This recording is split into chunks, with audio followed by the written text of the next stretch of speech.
Welcome to Live Action Star Wars. I'm James. I'm Ralph. And today we are talking about the penultimate block of episodes of Andor. Episodes 7, 8, and 9. I don't have the episode titles. I can't remember them. Patrick might remember. The Gorman episodes of Right. Andor. And we're not doing it alone. Joining us once again, you know him, you love him. It's Patrick Cotnoir, everybody. You know him, you love him. I'm looking for the episode titles. What do we got? The second one is Who Are You? You're in the rebellion third one now. is We Are the Welcome to the Rebellion. Messengers. And Messenger, that's it, of course. so we each knew one. Yeah. So, previously all season long, I've been writing notes as I've been watching them, and I've only done a one watch through because up until now I've not been at work. I've had the baby, and we've been sneaking these episodes in when we can, when he's been asleep and stuff like that. I've been back at work this week, so I watched all the episodes first thing as soon as I got to work on Wednesday morning, and then we've watched them again in the evenings because Liz was eager to watch them. And I made some notes when I watched the first one of them when I was at work, and then I started the second episode and I just put my pen down. I was like, nah, I'm just watching this stuff, and I've watched the episode 3 times, and I've got no notes. I'm just going completely off the cuff. But holy shit. Yeah. I think this is the best 3 episodes of this show. I think this is the best 3 episodes of Star Wars. I think this might be the best 3 episodes of TV that I can remember. I don't know, the MASH finale? A MASH finale is great, but MASH finale isn't 3 episodes, though, Ralph. Exactly, Ralph. I guess so. He's saying specifically these are the best 3 episodes. A 3 episode chunk, yeah. I put this on, but you can't even see the 5, so I'm going to take it off. Can't see anything. I don't even know what you're talking about. It's too hot. What's going on? Okay. Ralph, are you okay? I was trying to help Patrick by promoting this thing, and I got this. It's Ralph's show. Oh, sure. I didn't. And it's too I hot. thought you were having a stroke on the show, Ralph. I am. This show is really good. Yeah, I really like it. We watched the first. So what we've been doing since we are doing these on Fridays, we've been watching one a day or one a night. And that first night we watched the first one, and then he's got his sniper rifle and the thing in Gorman. And then I was like, no, I'll save the next one for tomorrow. And I regret it. I think I really wanted to watch them all. I watched it the next morning, but then like that night we had plans, and so I had to wait till last night to watch the final one, which I was just like freaking dying for. And everybody on Blue Sky was just like, greatest thing ever. And I'm like, everyone chill out. Just give me a second. The show's been out for like a day. Yeah. So is this the reasoning behind the wording on the post about this episode? So I posted that, and I did that specifically because I knew for me it was, but I didn't know how Ralph would feel about it. Because sometimes there'll be a little thing that'll grab Ralph, and he'll just be like, "No, didn't like it." That thing. I went in. I went into Instagram. I accepted the collab and I bounced. Yeah. So I don't even know what you said. I said that at at least one of us thought this was the best 3 episodes of anything ever, and something like that. I don't know. I thought we were gonna have to argue with you the whole time. No, I just didn't want to speak for Ralph. Yeah.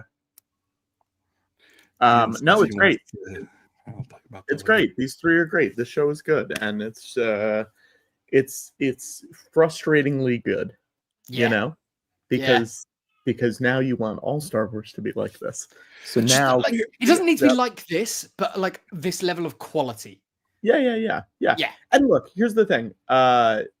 I like that there are different types of shows under the Star Wars umbrella. Yeah.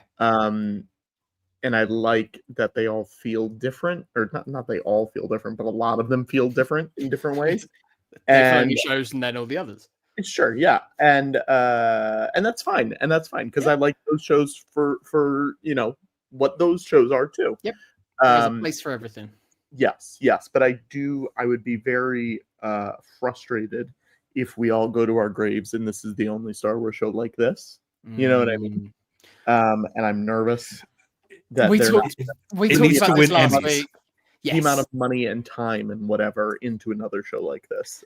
We talked about this last week when we had Adam on, and we were saying like we need another show that is like this, that takes the material like serious like this. Yeah. Not that we don't need the other stuff. The other stuff is great. I love that there is a bit of Star Wars for everyone, but there needs to be more of this. It can't just be in the books, because there are books like this. But now that we've seen it on screen, it's like, gimme. Doesn't need to be every year. Every few years, just give me a season or something. By the books, you mean the books of Boba Fett? Is that what you mean? Yeah, absolutely. Of course. Yeah, the books of Boba Fett. The most serious, like, Star Wars for adults ever. Yeah, I just want to after Al Damon says, a movie. Like, something. Yeah, it's tough. After we watched the 9th episode last night, I went and I popped on Rebels. Yeah, me too. The special cargo, secret cargo. What is it? Yeah, season 3, episode 18. Yeah. Yep. I'm glad that we all did that. I called it. So, I was trying to get. I don't know why. To watch it, and I called it Hidden Treasures. That's what I thought. I don't know why it didn't pop up like when the credits go to Tiny. Like it should have been watch this. It should have been. But it's so weird watching that after this tone. Because that episode, I'm gonna say it right now, that episode of Rebels fucking sucks. Like it's a shitty episode. It's fine. It's a really shitty episode. It's like 95% a boring chase through a nebula. Yeah. But it's the one thing that you really hate in The Last Jedi. Yeah, but it's so funny because it's like everything that's like actually like they're talking about stuff is amazing, and it's great, and like Gold Squadron, and hearing them in Andor talking about her taking off with Gold Squadron, I'm like, oh, I know that episode. Like I know how that shakes out. But then it's just like, Ezra, can you fly a Y-wing? Sure, I can. Okay, I'm the plucky kid. Yeah. And it's just like, oh my god. But there's so much weight to the rest of it. Like all the Mon Mothma stuff feels like it could just directly follow on, and then we've got like the Ezra stuff. Yeah, it's so weird. But for me, this is, I guess, probably like almost like my first taste of like what it feels like to be an EU reader, to like get references to things that are like over here. When they're saying there's a freighter waiting for them, or there's that character and you see him pop up again, and it's like, that's why he's costumed with that like slick hair. I mean, it is really, it's crazy that it does line up as well as it does. Just the fact, like, it's so funny that we're at a point in Tony Gilroy's Star Wars journey that they're like, hey man, making references to cartoons. Yeah, can we reference the cartoons? And he's like, sure. You know? Yeah. Like, if you had told me that 3 years ago that like this would line up with a Rebels episode, I'd be like, you're fucking nuts. You're nuts. Yeah. And now it's just like, oh, okay. And you're gonna reference like the freaking Tarkin massacre and all that stuff from some weird book from. You're going back to the other thing. Like we said it again. We've said it a few times this season, but it's like this show is story group hitting. Like this is when they just like they nail it, because it's not necessary stuff, but it's so additive if you want it. It's like Tony Gilroy said, I need a conflict. Yeah. And they're 100%. Like, well, this is what happened at this time, and this is the place, and here's what you can do. And I'd like to think that there was a back and forth. I think like if there's a back and forth with them and they go, we've got this thing, it's a pretty big deal. And he's like, fuck, I can write around that. That sounds horrific. And I can dramatize that. I can make that. And then they go, and we have this big purple guy named Zeb. And he's like, get the fuck out. Dude, what's nuts is I'm watching this show and we get to the Gorman Massacre, and it's like it's something we've heard about in cartoons. Like, you don't expect it to be like what it is. And it's tense. You have the constant "we are Gorm." The galaxy will see us, like, fucking just droning and droning, and they're firing off air horns, and there's all like, this is like, holy shit, this is crazy. Yeah. And then there's like chaos, but then there's stormtrooper blaster sounds, and I'm like, oh yeah, this is just Star Wars. Yeah, like, I've heard a billion stormtrooper we're not blaster watching sounds. like Palestine right now. Like, it didn't take me. It didn't take me out of it, but it reminded me. Oh yeah, Star Wars. When you see those stormtroopers walking down those stairs, it's scary. Like, they've done it's like the TIE fighter in season 1, and in this episode, whenever there's a flyover, it's like, it's just a fucking TIE fighter, but it's like everyone's ducking for cover. And, ship. Yeah. It's so masterfully done. It's incredible. It almost feels like they've tricked us, they've tricked everyone by being like, we're gonna make a super serious Star Wars show, guys, and you're gonna love it. How is it gonna, like, okay, we know how it goes into Rogue One, and we know the tone of Rogue One. Yeah, but like, how is all this gonna like change like Star Wars, like 1977 Star Wars? Like, what am I gonna, when they're walking around the Death Star? Like, well, Yavin, when they're walking around Yavin, yeah. Do you think they're gonna meet Boshek in the next episode? Fuck, I hope so. Love Boshek. Becomes a big Andor character, and then we're like, "Whoa, it's Boshek!" Boshek is actually Melshi. He just puts on some side. He grows out his sideburns. Yeah, I mean, I've heard, and I think if I have a few friends who have seen this whole season, right? Because they sent it out to like some podcasts to review it. Not us. Yeah, I know. Sorry. As soon as I started saying that, I was like, no, sorry, guys. But they have said that there is a line in the first scene of Rogue One that is completely changed by this last arc. I lost him. And I am like so curious what that. I like went and watched the first scene, and I was like, what could it be? And I'm very curious. But the little things like that are so interesting. You know, just like that last scene. Now, if you're like, oh, he's thinking about Bix when they're on the frickin' beach, you know, you're like, oh man, that whole thing gets changed. And it's so cool. It's so cool that it's like working so well and everything's lining up so នេះAnd speaking of, go ahead. Speaking of lining up so nicely, what's funny is I grabbed thumbnail for this episode where it's like Andor and Mon Mothma in the Senate, because it was a really cool image that shrunk after the second episode. It had the big thing, and so I was able to like go into Disney Plus, go into their back end or do the like thing, find all the assets to the page, and then like get that image because I really like that image. But before that, I just did like a screenshot and did like a Google sort of search for the image because that's easy to do. It didn't come up, but what did come up was the poster and screenshots for the movie The Creator. I love that movie. Were as similar images, which I was like, holy shit, this picture lines up with Gareth Edwards' following movie after Rogue One.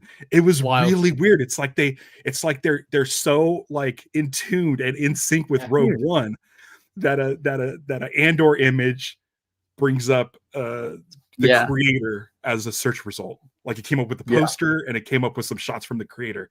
And so I'm like, holy crap, like they're really trying to make sure that this fits in the Rogue One. Yeah. So like whatever color palette that Gareth Edwards uses is in this show. And I was flabbergasted because there was like no Andor stuff. That's so weird. Fun. Lauren in the comments is making a great point, which it makes me retroactively not annoyed that him and Jin didn't kiss. Yeah. You're right. Yeah. I mean, now it would be like that. Way they would have to rewrite the whole series. I don't think they would have done Bix. Bix wouldn't exist. And isn't it great that they've got that and they can have that Yeah. moment together, but it's not the same. There's so much. You talk about the color palette and everything like that, and I think that's stuff that if I've got an eye for it, you can sort of see the through lines. But like in the dialogue, like we had all through season 1, climb was a theme, and the climb, and that is obviously that's K2's last line is climb. And it's sort of just really hope punky and all the way through Rogue One. Then in these episodes, we've got the rebellions are built on hope, which again, amazing little note that Cassian, it hits him at the right time and he's going to keep with him, and then feeds that to Jin, and then Jin feeds that to the rest of the rebellion, and it helps get it going. And then the who are you as well, that one hit me.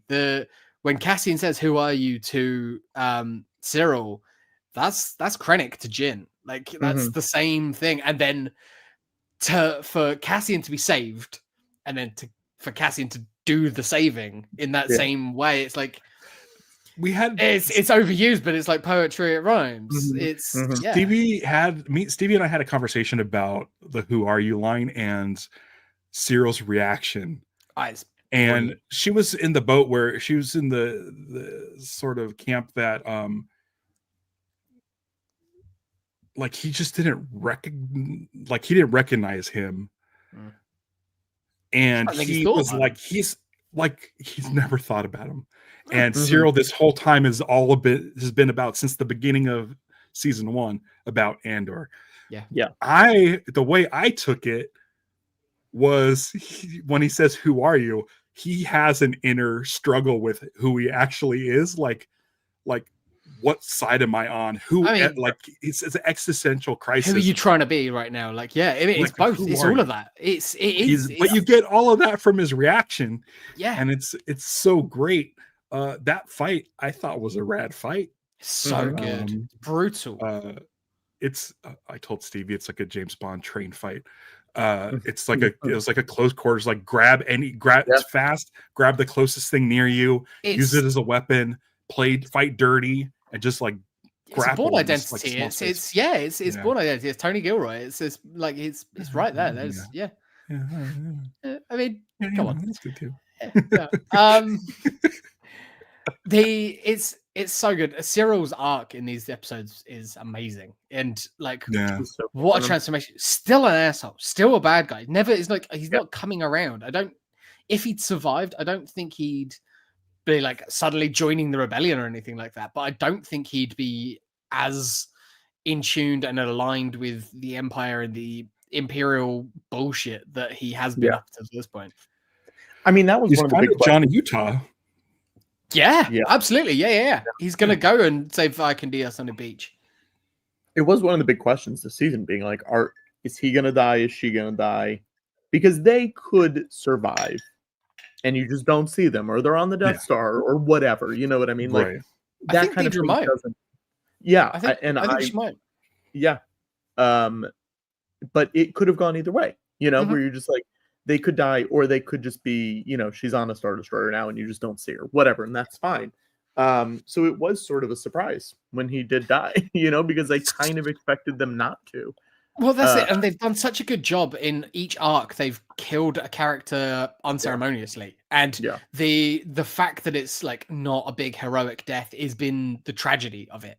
Yeah. And so to get the big death in this season of this arc being Cyril, who, yes, it is a bigger thing because he's a bigger character, but it's that we're feeling tragedy because we're losing this character who's been so interesting, but we're also like, it's catharsis because he's a fucking prick, and he's been a prick and an adversary this whole time. Yeah. But then we saved B2, we've saved Bix now, presumably there's still 3 episodes to go, both of them could die, but I think that's the last that we see of them.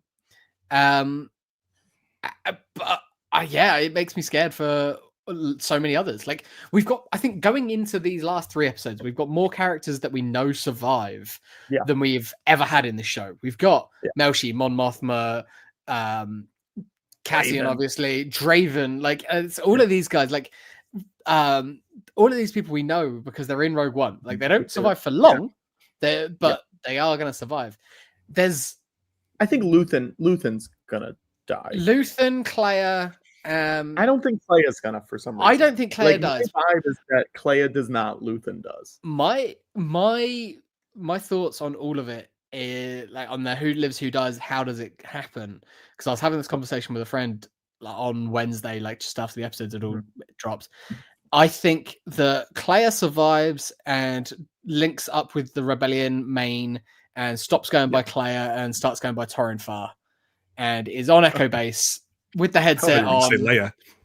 No, she starts going by Torrin Far. Maybe that's her real name. Wow. And that's who she is. We see her in Empire Strikes Back. That's really funny. If she survives and we don't find out her fate, that is the headcanon in the same way that everyone loves Rex being on Andor. Yeah. Clea as Torrin Far in Echo Base, standby Iron Control. That's perfect fit for me. And I'd be so happy with that. Communications officer, Yeah, it fits. She looks enough like her because Torrin Far always kind of looked a bit like Leia and stuff in the backgrounds. And Torrin Far's from Chandrilla. Yeah, I looked it up. No, I did the same thing as you've just done. I pulled it up on Wikipedia. I was like, weird. Torrin Far, Chandrillan, interesting. Yeah. We don't know where. Yeah, so I like it a lot. And I think Cyril does, and I think it's going to be Lonnie. I think he's going to push Lonnie too far. And I think Lonnie's just going to pop him in the back of the head. Yeah. And it'll be an unceremonious fuck you. Luthen. Yeah, I think he pops Luthen in the back of the head. Yeah. Oh, Saw still alive. Two Tubes is still alive. Yeah. Moroff is still alive. Well, not after Rogue One. No, I know. But we're saying people who make it to Rogue One. Tubes survives Rogue One. Tubes, yeah. Tubes survives. No, he does. He's in a comic. Really? Yeah, he hooks up with Luke and all those guys. Like, in the Marvel comics, they go to Jeddah, like, and it's all fucked up. Yeah, Tubes survives. Oh yeah, you're right. But yeah, I think. Ooh, Adam thinks Lonnie kills Dedra. I think it could be. I think maybe that's what Luthen's trying to get done. I think basically Dedra is finally on to Luthen. She's got him sort of almost dead to rights. She's activating units. She's activating people because he's been her biggest adversary. He's been after Axis. And I think he's got it.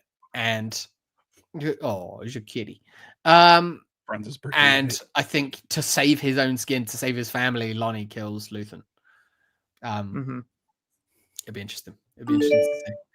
But all of this happens, but like it doesn't matter. Like none of it matters because it's just done so well. I don't know what to expect to the next episode. I mean, I do kind of love. I feel like they're going to kill Dedra, but I do love the idea. Like Lauren says, I hope Dedra's on the Death Star. It would be fun if the last thing for her is like, well, you need to report to the Death Star, like whatever. And then you're like, well, she's gonna Krennic like personally recruiting her, saying, like, you've done a great job. Come with me to I want you to be the one female on the Death Star. But not no on camera. Yeah. Basically at the Milford School. Not seen, not heard. Lindelof Damon says, well, it makes Luke look just like incredibly lucky that he showed up at the moment where all these people's hard work lined up to make a shot. I think that's interesting because I feel like the Force healer who saw something in Andor may have like kind of let her know, like, you're on a very specific path that you need to stay on. Maybe it's not very specific, but the Force works in mysterious ways. But it's almost as if she was like, oh, it's you're the dude. She's been around touching all these rebels at Yavin, and she's like, oh, she found the one. She found one who, without him, it doesn't get done. Like he is a messenger. He does pass on the messages. He's the one who hands the plans off. Like he's in that chain. He's just a chain. He's just a piece of it. But it's like the will of the Force for all of these things to come together so that Luke does make it there. Like, is it coincidence? Luke's just like the tip of the spear, isn't he? Everything, like, he's... Ralph, don't mistake coincidence for fate, Ralph. Could have been any farm boy. You think it is? You think it is Lindelof Damon? I think it is. That'd be sound off in the comments. I like Lindelof Damon having real strong feelings for Lonnie. And Tubes. And Tubes. Hey, listen.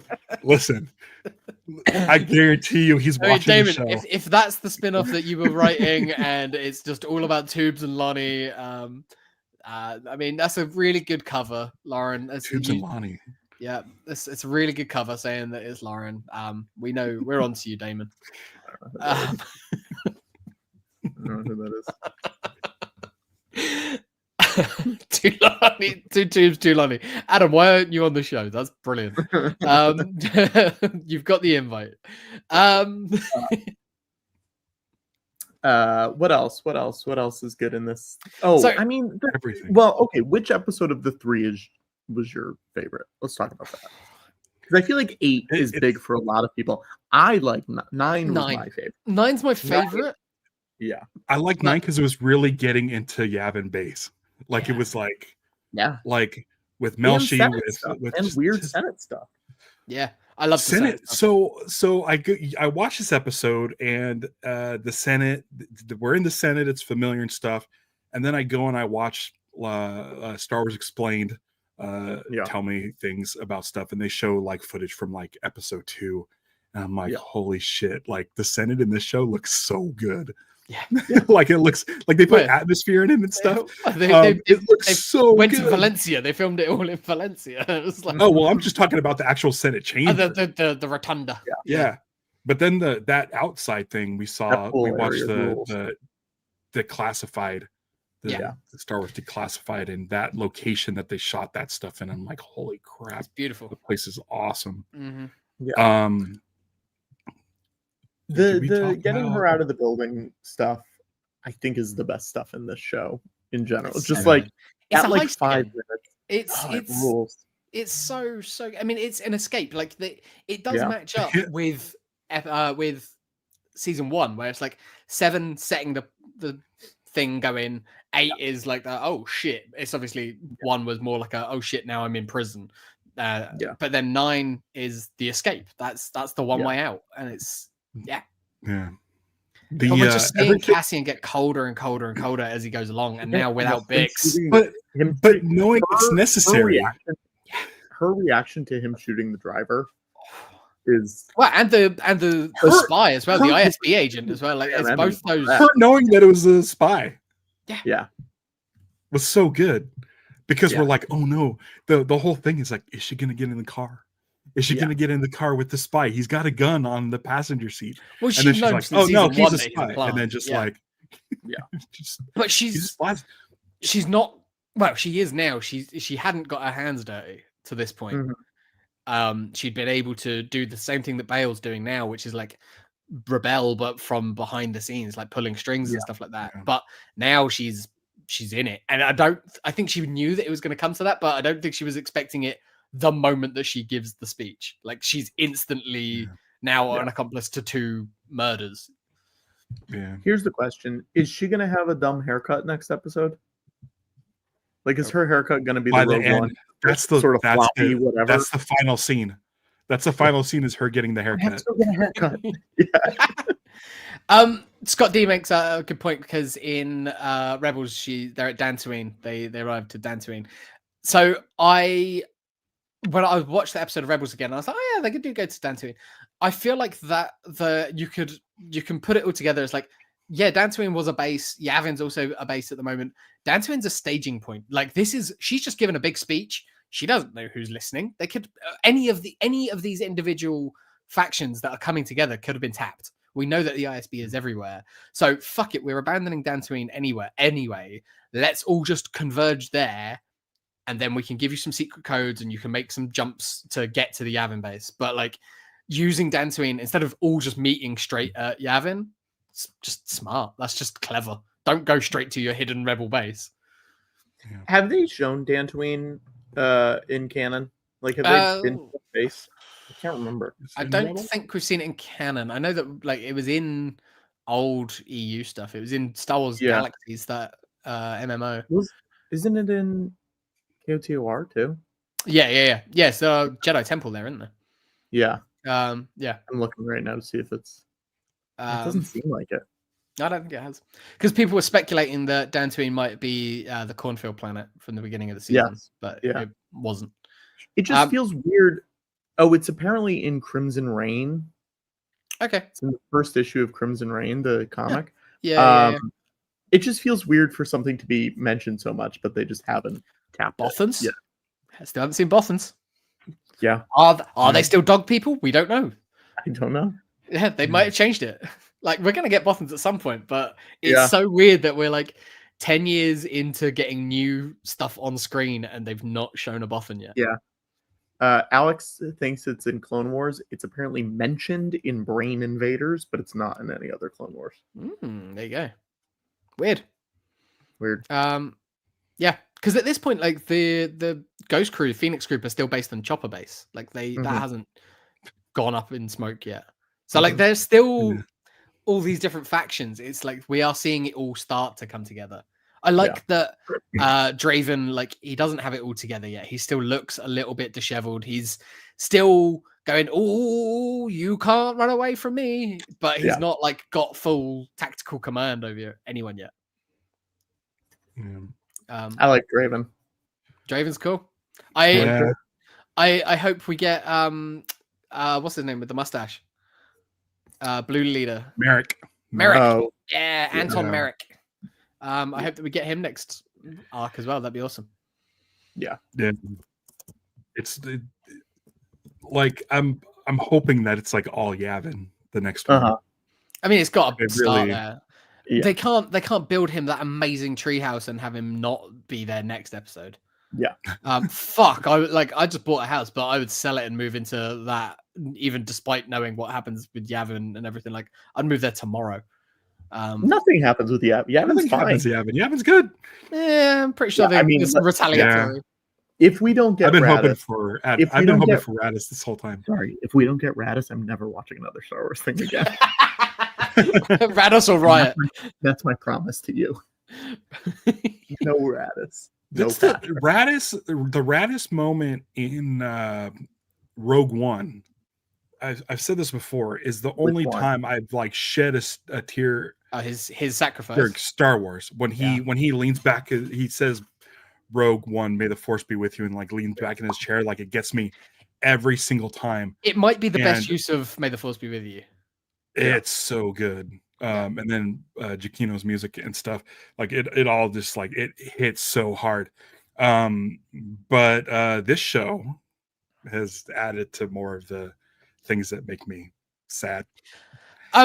Ian brings up a point here, the Jimmy Smits issue. I also wanted to bring up the Force being used or mentioned or like referenced in the way that it is in this episode. So let's hit the Jimmy Smits of it all. Ralph, last week you mentioned it's still so tough. Okay. It's still because I keep sitting, I'm watching this performance and I'm like, man, what if it was Jimmy Smits saying these lines? Like, I don't know if he'd be as good. Maybe. I don't know if his performance does really, really at the same good time, job. It's like when it comes to the Bail Organa story in live action and animation, just to come this close for like, it's a shame. Like maybe 2-3 episodes to not be able to get the guy. It's like, you were just so close. Like, it just bums me out that he's like in Obi-Wan, but not this. Yeah. It's just like, oh man, it's not so much the continuity. It's just like, man, I feel bad for Jimmy Smits. I felt bad for him because I think he probably would have wanted to do it. If he could have, but like, yeah, it sucks that it was for something shitty. A TV show that's already canceled. Yeah, that's what I was going to say. I say that's if their story is true, that the scheduling was what it was, and it wasn't a money thing, it wasn't a whatever. Which it might have been. It sucks that the thing that was prevented it is a show that came and went, nobody watched, and truly, do either of you know the name of the show? Absolutely not. No, exactly. It's called East New York, a show no one talked about at all. It's just a bummer. I don't know. I feel like if Disney really wanted to do it, they could have gotten him out there for 3.5 days and gotten all that stuff. But right. What are you But gonna do? When we live in a world where the actor cut out of episode 3 got to continue her role, and is now like 15 years later, deserves to be nominated for awards and shit for it. Like, yeah. It's amazing. I'm hearing her talk about it. She needs to win. She needs to win an Emmy. And then once they win an Emmy, they will probably like look into what else can we do with she's not going away. She's going to be in Ahsoka season 2. She's going to still be around for a while. Like, see, that doesn't bother. It's like, it's so funny too, because again, with Alden Ehrenreich, it's everything before we meet Harrison Ford, and with Obi-Wan, it's Ewan McGregor, everything before we meet Alec Guinness. So for me, like when I talk about like Jimmy Smith, it's like it sucks because he's back in Rogue One. If he was not in Rogue One, it would not be as annoying. But then on the other hand, Genevieve O'Reilly is now bookending, and I know like but she's so nothing in Return of the Jedi. You know what I mean? Like it doesn't for like 20 seconds. So for me, I feel like I would rather have it with the Emperor in Empire. Maybe just go talk to George. Hey George, remember when you cut this lady out of your movie because of another actress? Would you mind if we pop her into Return of the Jedi? It's weird. I feel the same way about this as I do about Tarkin in Rogue One, which is I kind of really am glad that we've got that character in that story. And if that was the only way that we were going to get it, fine. I'm happy with the recasting. I think now seeing this, I would rather a recast than the digital double.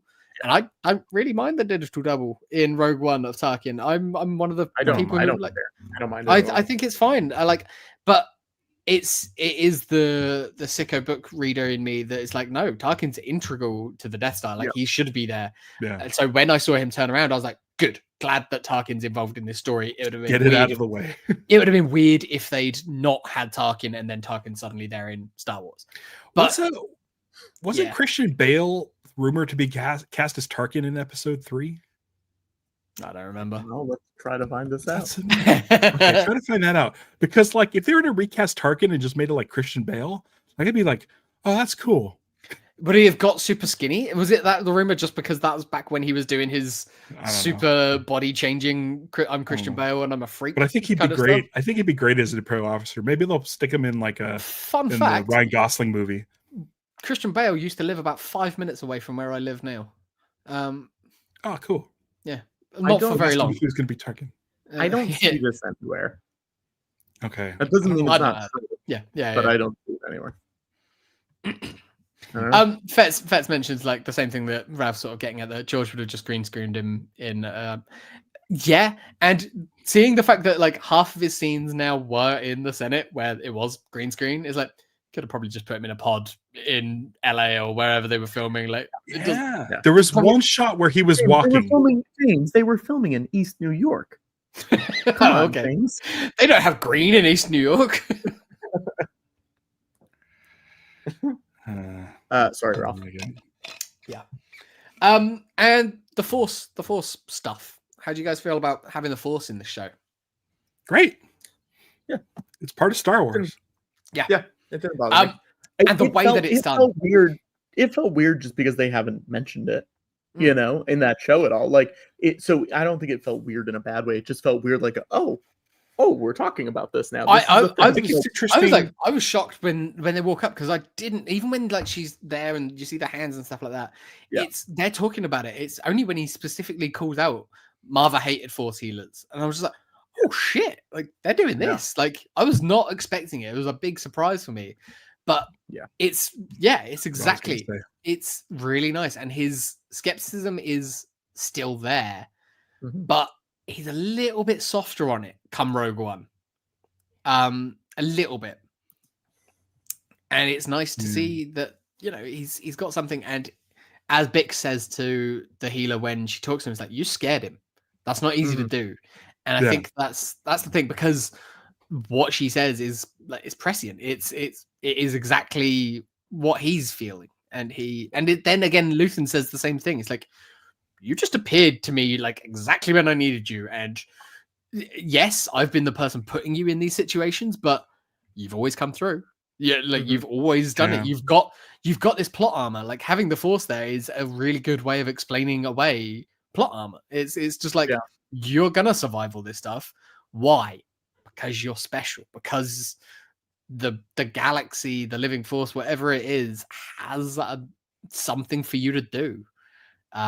It's and when you watch Rogue One after the series, is that what he's thinking about? This is the thing that I was supposed to do. Yeah. This is where it's ending. This is the place, because that's what she says. Like she says to Bix, like maybe you're the place that he's meant to be, and Bix like hears that and it's like, that's really cute, that's really nice, and he thinks that. Cassian certainly thinks that Bix is that, and that's why he's willing to throw it all away and just run away with her. But she realizes, she sort of sees that no, he needs to be here. He's got more important shit to do. And if I'm around, I'm a distraction, and he won't do it. He'll leave. And the bravest thing that she can do for the rebellion, she says it, I choose the rebellion, is to leave. We watched that episode last night, and when she's giving that speech, as soon as they're talking, as soon as they meet back up, Liz is like, oh no, she's gonna leave. She's gonna leave him. And then, which is great. He wakes up and she's not there, and the way that it's shot, the delivery of that speech, it is heartbreaking. And the cutting. Between the cutting of her him recording it, him watching it, him rushing to try and find her, but then do a shot where it's nighttime and he's watching it, and you're like, he's been watching this a lot, and then cutting back to the daytime earlier when he goes chasing after her. I feel like the writing in this show is good. That I like different flavors of Star Wars. I love different flavors of Star Wars. I've said it before. Like, there's so much Star Wars now that don't get mad at whatever show you're mad at, because there's going to be another thing along the way, and you might no excuse to ever get mad at any of it. There's something else. But what I do hope with this show is that it kind of lights a fire under the other Star Wars creators to kind of up their game. Yeah. Because while I was watching this, I was thinking about like Book of Boba Fett. And this show is so intricate, and the writing is so perfect, and it's making me rethink a movie that's been out like 10 years. And it's really just like, it's so well done, where I'm like, how could I go back and watch the Book of Boba Fett where the last 2 episodes is just a Rancor attack? Like, it's not like, what is the purpose? What is this? Yeah. It's a video game level. It's not, which is fine, and that's fun, and that's a good flavor, but let's add a little more depth to it for people who want to get a little more. We've got a more refined palette now, I think is what you're saying. I agree with Adam in the comments. Yeah. I know. Adam, sorry, Adam. But I'm notoriously, so we're on the cusp of this again. I notoriously do not like the last episode of any Star Wars series. Yeah, I agree with Adam in the comments again. Let's pull it up. There's a chef pull droid. It up. There's a chef droid. Is that one? There is a chef droid. Can I say, like, one of my favorite droids is the train engineer droid in Book of Boba Fett. It's hitting all the little steam things. Right. It's one of those. Well, yeah. Like, there is stuff for everybody, but I'm just, listen. If they make a Book of Boba Fett 2, I hope they're like, okay, well, they won't. Don't worry. Tamora Morrison has already said, he's like, I'm waiting. Yeah. But sorry, Ralph. Go ahead. Like, yeah. He could show up in the Mando Mandalorian Grogu I think he will. Stuff. I think he will. Yeah. Sam's great. Yeah. No, I'm glad she didn't. I agree with Adam. I'm glad she didn't die, and I'm glad that was the ending, because I think it would have been very sad if she had died. I think it's more her life has been her story's been just like raked through the mud. Do we think there's going to be? We'll ever see? And I want to bring up Lauren's comment once we're done talking about this. Do we think we're ever going to see B2 again? No. We think that's it? I think so. Yeah, I think that's it. So. I think that's another one of those unceremonious things that like it's like I think he's in there, but it's not the story, and like we'll get a comic book or something like that'll be it. Do you think Bix went back to him? I think eventually. I don't think she goes back there straight away. But I think she does go back there. She's got friends there. I think the Mina Rao, like people like her. Maybe it's after the war. Maybe it's like in the middle of it all. But like I do think she goes back there, and I do think eventually, post-war, her and B2 probably go back to Ferrix, and they they make sure that Brasso and Cassian and Willman, who's definitely going to die, get bricks. They got to get bricked up in that war. They're not gonna go retire to Alderaan, right? No.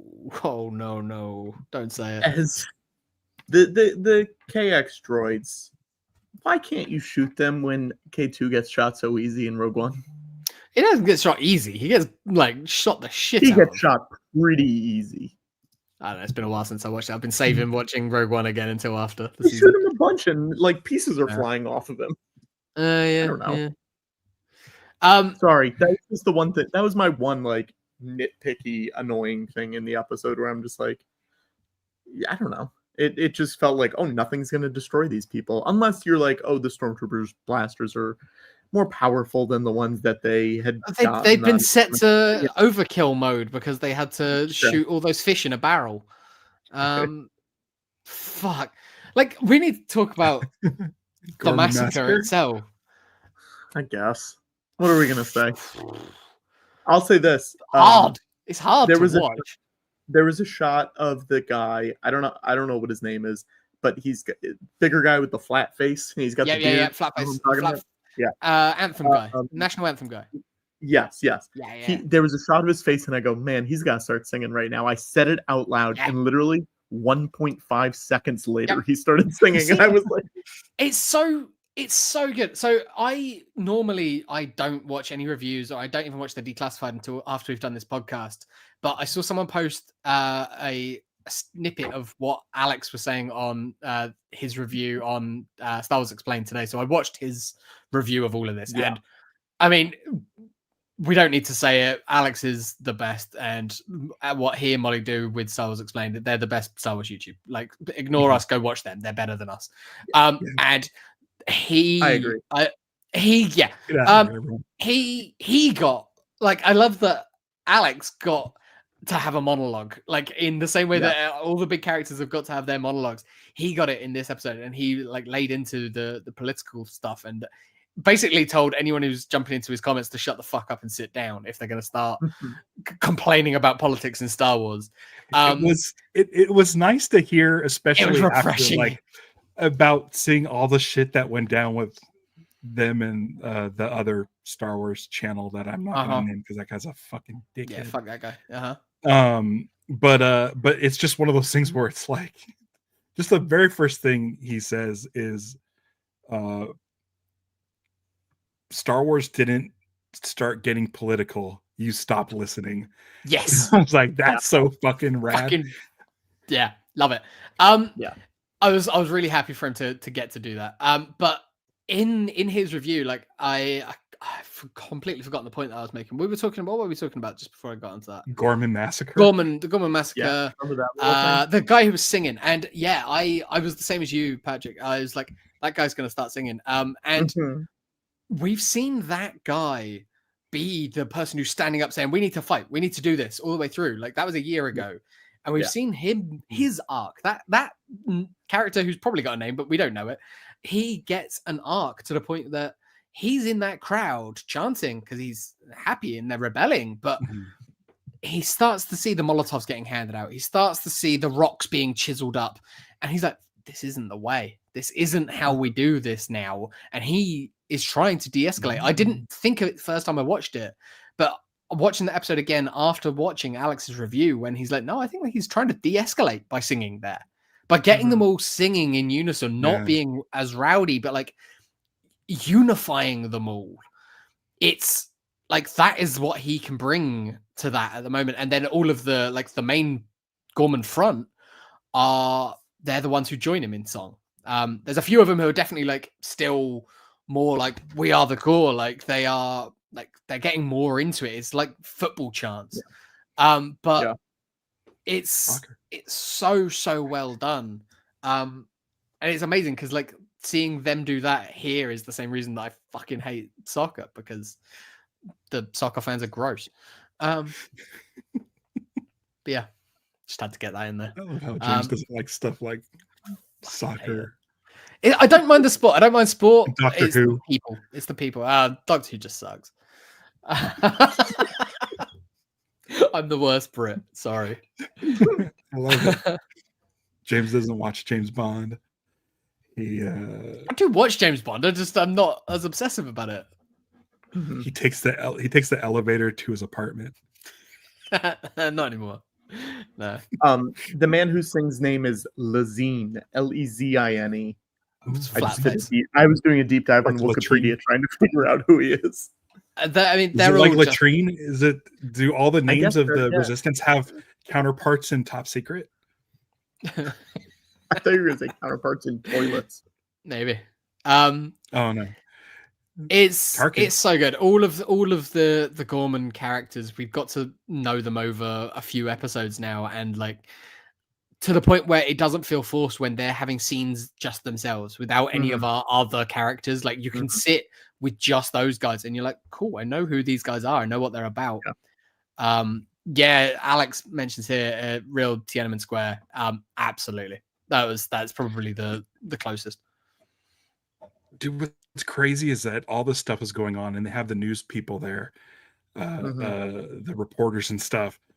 And then like you can see it happening where the news gets a little bit twisted and the truth becomes something else. And it's crazy that episode ends with Cyril's mom watching like the Fox News version of the reporting.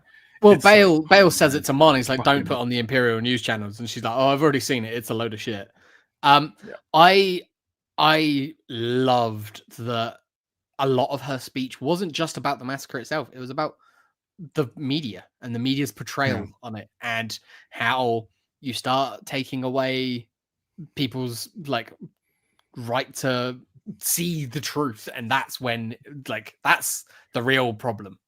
And the fact that came out the same week that Trump's talking about defunding PBS and NPR, the Emperor, he's the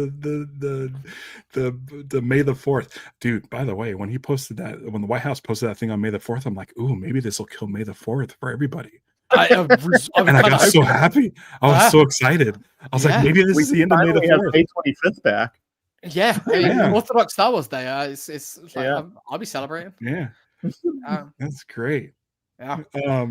But the fact that it came out that speech happened the same sort of week as all of that, and it's just like, wow, like they've got their finger on the pulse, and I kind of hope that it fucks off the right wing plants in the Star Wars communities so much that they're like, I'm not watching this. Is Star Wars has gone woke, and it just sends them away. Everyone go watch Star Wars Explained.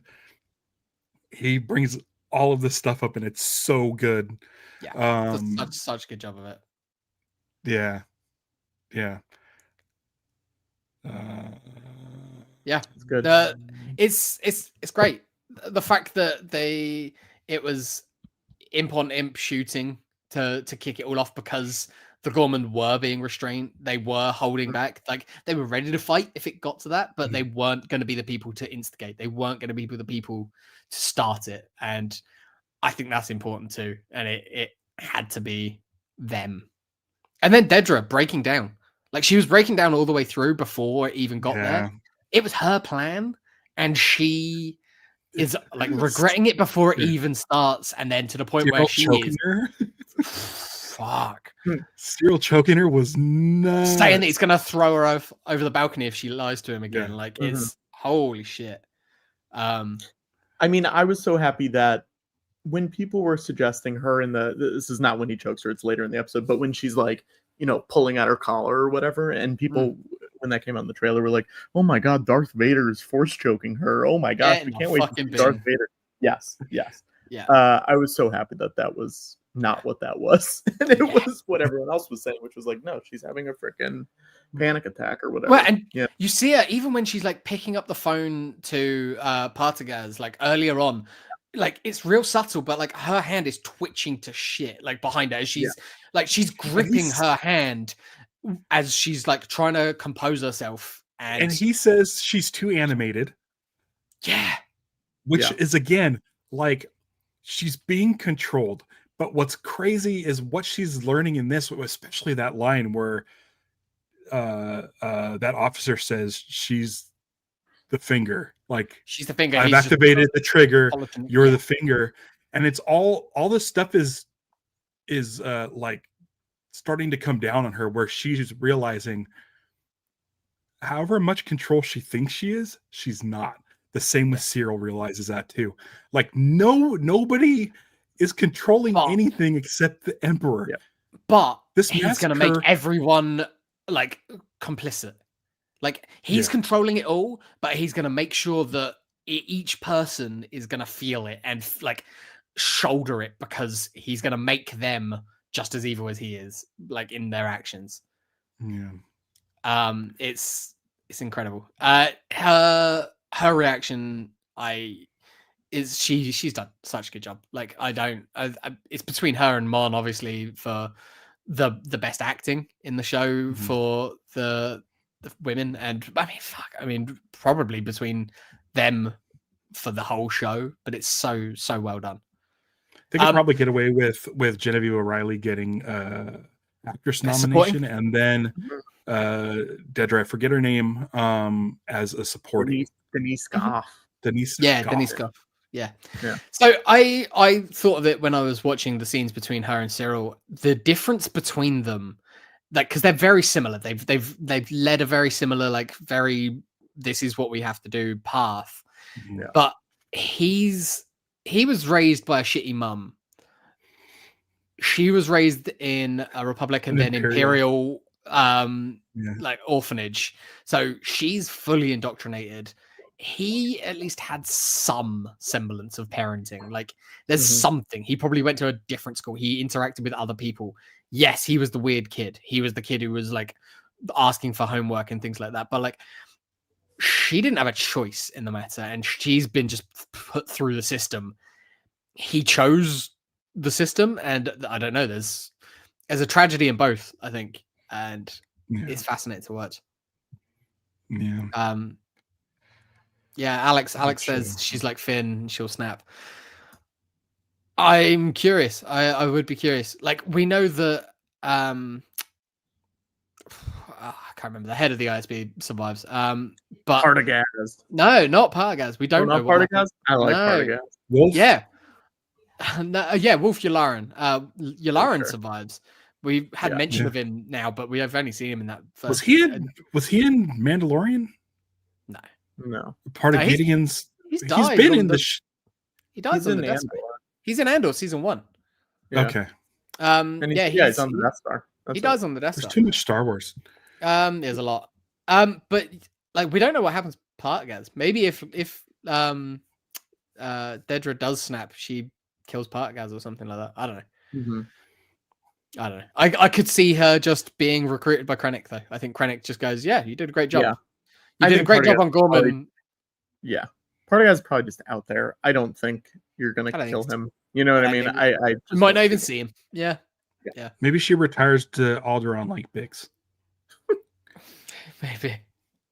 I do want to see what happens with Lonnie though. I like Lonnie and I want to see what happens to him. I think he's going to snap. I think he's been pushed too far. I think they've overplayed the Lonnie card, and I feel for him because he's a young dad. He's got, I don't know. I don't know either. I think because Cassian definitely doesn't know where he is come Rogue One. They need a link up. So, and he would have given his speech between now and then. He would have given his speech that we see in Rebels, where he's basically like, "Fuck all you guys, I'm going to do my own thing." Maybe there's like a Luthen and Saw stuff. Maybe could be. I don't know. If so, I don't think we got much. Here's the thing. Maybe Saw kills Luthen. Maybe. Or maybe Luthen is Bor Gullet. Sure. Ooh. He'll know the truth. He'll know the truth. That's a great point. He does know the truth. Have you ever seen the two of them in the same room at the same time? No, I haven't. That's a really good point. Cracked it. Yep. Anyway, do we want to before we take off? Do you want to talk about K2? That's fine. Yeah, it was cool. Yeah. I was really excited to see him. I think his first line is like, "Did I do something wrong?" Yeah, I felt. Do you mind not pointing that blaster at me? Yeah, I agreed with Alex though. I'm just like, it's fine. I didn't agree with Alex in terms of he was like he wanted him to be in there longer, because I'm glad that it wasn't like the K2 and Luthen thing, and I don't give a shit about the comic book where they've retconned. That's fine, whatever. But like, he does need to be there because they do have a relationship. But I think him coming in now, and they've got a couple of years like together, because if we say that this is the beginning of 2 BBY and we know that the next one's going to be at the end of 3 BBY or whatever, like, or 1 BBY, it's like, yeah, it's fine. They've got a couple of year relationship and they're friends. I'm glad he was not in it more. You know, I don't like the tone just wouldn't have been able to hold him. No. Yeah, but I love the performance, and I loved hearing that line, and I look forward to seeing him smash some stormtroopers in the face next week. And I liked all those boys wearing goggles. That was something I like that guy, the main guy. Brought him back. I like him. Yeah. What, Ralph? What are the goggles for? Is there some sort of like? Yeah, sparks. I think. Okay. It was really funny. I thought it was really funny because also, Ralph, it looked cool. Yeah, that's what it's cool. I just thought it was one of those things where like they were the KX were set up as like they throw people around. Yeah, I'm like, these goggles aren't going to do shit. I do want to highlight a comment from Misguided Bamboo QD. Oh yeah. I agree. I agree with them, and I think that was maybe the most insightful comment that we've had all day. So. Step it up, other commenters. Thanks for joining us, Misguided. Thanks for watching. Thanks for joining us on our Twitch channel. Something I've never once promoted, but keep on throwing the show up on Twitch. Don't forget to remove the space, everybody. Yeah. To all the best viewers. Yeah. Yeah. You got that. I agree. We got the one quick thing. I liked what Vel's doing. I like the fact that Vel stepped away from Luthen. She's got out of under. Whose gun was that? That was Melshi. That's our boy Melshi. But what gun? When she like stares at that gun for so long, did Cassian give him a gun after Narkina 5? Is that like a Narkina 5 blaster or something? Like, but why would Vel care? Yeah, it was weird. I don't know. And why is it people have guns? You got to bring something to the fight, otherwise get the fuck out. Did they get mixed up in a shipment? And she's like, "Who's got?" Like, I didn't understand. No, because the whole thing is like when they're checked in, it's like, give us all your swords, and then like we'll find the one that fits you best. She liked the look of that one, and we get Melshi back. It was crazy that Melshi got like the biggest like reveal in this show. It was the most Star Warsy. Got a Bail Organa in Rogue One-esque reveal. Yeah, he stepped out from behind. It was so good. But I mean, Melshi's got stuff to do. Melshi's got to go and pick up Jin. Melshi and K2 have got to go pick up Jin while Cassian's going to go and murder people on the rings of Kafrene. I don't know if Liz is still watching this, but Liz, if you are watching this and you want to bring Indy up to say hi, that'd be nice. Because I think we're going to be wrapping up shortly. If not, it's fine. You can all see my child another day. Adam just wants the whole show on the Rings of Kafrene. I agree. That place rules. And I can't imagine we're going to get a lot of it, if any of it, if it's not just like him heading there, you know. I think we do. I think we're going to see him and the guy who he kills. I think we're going to get some more of that interaction. I think he's coming back. But what more of the interaction? They meet up with there. Oh, I don't know. Well, yeah. I don't know. Yeah, I don't know. I said it last week. I'd be happy if they did some interspersed scenes of like, now go watch Rogue One and then come back and we got more of Cassian here. I'd be happy with that too. Yeah. I still want a scene with. Oh, I guess never mind.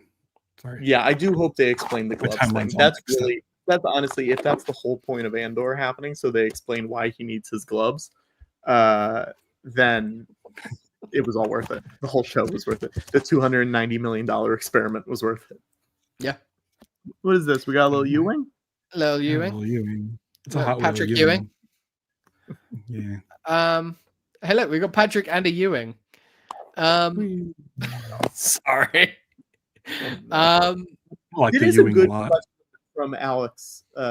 Where is Mon during Battle of the Atom? Yeah, because Bale He's at leaves home and washing says his he's face. gonna send Leia. Does she? She hops on a ship. I guess she hops on a ship and gets the fuck out because she's I like, think that's nah, gotta be Dodonna, it, you right? got this. You got this. Like, Yeah. Do you think we're gonna see Dodonna next week? I don't Maybe. know. Yeah, it would be what's his name from Game of Thrones again, right? Surely. It could be anybody. Yeah. According to Wikipedia, she gets off on a shuttle with her assistant. Cool. So that's the dude who we know about. Yeah. No, it's a different. Oh, different. No, it needs to be that guy. He's got good hair. Stevie was so excited when I popped on Rebels and that dude was there. Yeah. It's an assistant named Cian. Oh, this isn't from a certain point of view, though, so maybe they will. Because certain point of view, I think it's canon until it's not canon. What if? Yeah. Right? Something like that. Yeah. Like, doesn't the Sarlacc have, like, babies? Yeah, oh, yeah. The Sarlacc story on a certain point of view is so good. I love it. Yeah. Yeah.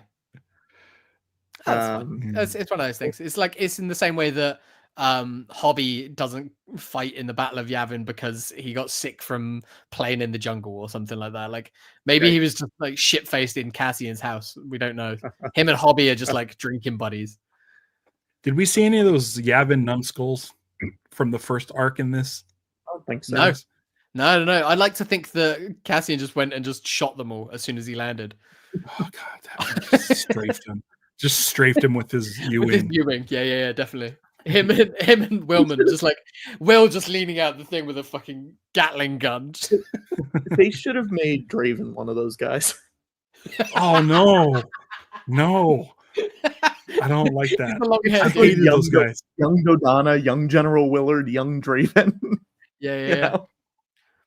Isn't like I'm pretty sure Poe Dameron was born on Yavin, or at least was raised on Yavin. Like maybe one of them is Kez Dameron, his dad.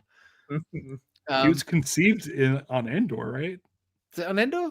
Okay, I think maybe it was conceived on Endor and then raised. No, he can't. No, he's alive. He's alive already. I think he's older than that. Yeah, because no, in the comics and stuff, like we followed his parents a fair bit now. Isn't he in Shattered Empire? I think he is. He's a baby, but he's young. Yeah. Yeah. But yeah, we followed his parents, and they're always like, "Shit, like we kind of got to chill out a little bit. We got a little boy to look after." Yeah. But I thought he was conceived during the celebration on Endor. Nah, they're just banging. That was just banging for fun. People can have sex more than once, Ralph. Yeah. I still say I still want to see people from Rogue One. I still want to see them dancing. I want to see Genevieve O'Reilly dancing with Lando. That'd be great. Cut her in. That'd be good. I think that's George it. would be fine with it, I think. Yeah. I think George watches this show. I do. I don't know if he would like it because it's not for 12-year-olds. I think he likes it for he's going like, all right, cool. I was trying to be a bit more subtle with it, with the political stuff, but like these idiots. Yeah. We're not living in a subtle world anymore. There is no subtlety. I recently went to a live stage reading of Revenge of the Sith. Oh, who put that? And that's it someone did that? There's a like second the one. political stuff in that wasn't subtle. Yeah. Like the politics were very not subtle, and so it's like, oh, it's so crazy. This is an ad for go watch Alex's thing about politics in Star Wars, and go watch the live stage readings of the Star Wars scripts.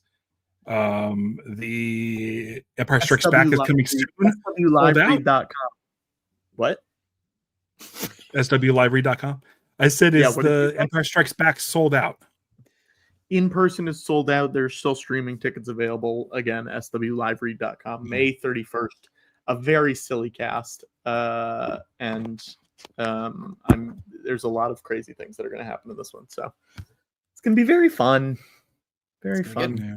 But go watch all the other ones. They're free on YouTube. But also, like, buy the live stream tickets for this because it helps us make them happen.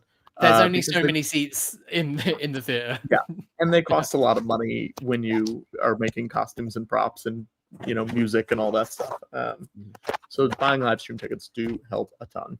Yeah. You mentioned music. We didn't touch on the music. Music in this show is great. The way that they integrated the Gorman national anthem into the Andor theme for episode 9, I thought was brilliantly done. Yeah, we can go into music another time, I think. Yeah, it was brought up earlier. I forget where it was. I thought I started, but I didn't. Yeah, the music's fine. I like the music this last episode. It's tough because Nicholas Britell's score for the season 1 was so good. Yeah. I can notice a difference this time around. But it's still pretty good. I think like the fact that in episode 8 throughout the massacre, like that episode was just tense all the way through, and it felt like there was just a thrumming of sort of tension building and the whole way. Yeah, it's good. Yeah, it's a good show. It's a real good show. Another good show is the George Lucas Talk Show, and that is a good show. Hey, That's Me. Is that what it's called? Ooh, Hey, That's Me. Thank you. Yeah, it's called Hey, That's Me, a commentary podcast you can get. That's everywhere you listen to podcasts: Apple, Spotify, YouTube, whatever you want. We just put out an episode today or yesterday with Star Trek Lower Decks' Noelle Wells. We watched the movie that she wrote, directed, and starred called Mr. Roosevelt. But there's 2 episodes with Vivian Lyra Blair doing 2 episodes of Kenobi, which are very fun. And is there another Star Wars one? That might be it. But they're a Rogue One composer. Oh yes, Michael Giacchino. We did Werewolf by Night, and the Marvel fanfare, the opening fanfare for Marvel. And there's a lot of good ones, but check them out. We've got a lot of them already recorded through August, I think, at this point, and there's a lot of good ones coming out. So if you've been missing audio commentaries from DVDs, this is that. Patrick's doing that. He's doing the Lord's work.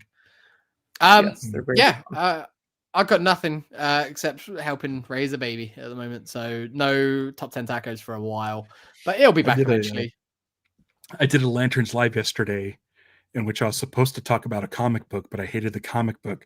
So instead I talked about these Wendy's toys that came out. I don't have them near me. And then the live chat, which I had the most amount of people in the live chat for that show, we just talked about cheeseburgers. So great. If there's ever an episode of Lanterns Live that you watch, it's the absolute Green Lantern issue number 2 review. It's very fun. How did it taste? These little Wendy guys, little Wendy Green Lantern. Yeah, they're like little muscle men. So yeah, and it's good. Cool. Shit, hour and 14 minutes. Yeah, we've been going a while. We gotta get out of here. We do have to gotta get out of here. We will be back next week to talk about the end of Andor. And this is a first. Eddie Pence is joining us for a finale. Ooh. Yeah, he usually comes in for pilots or first episodes of seasons, so he's going to come in. Patrick, we've told all of our guests this so far. You've got an open invite if you wanted to join us as well. Same with you, Adam. You're in the comments there, and Jacob as well. Mm-hmm. So if we wanted to have like a big, like a massive Andor, just to all talk about it, like you're absolutely welcome. You know how to get to us. So yeah, just jump on. thank you very much for joining us this week, though, Patrick. Thanks for joining us as always. Yeah, of course. And everybody, until next week, don't give in to hate. Wait, hold on. That's a really good episode of Lost. Oh yeah, it's a great episode. I'm a big fan. Cheers, Damon. Celebrate the love.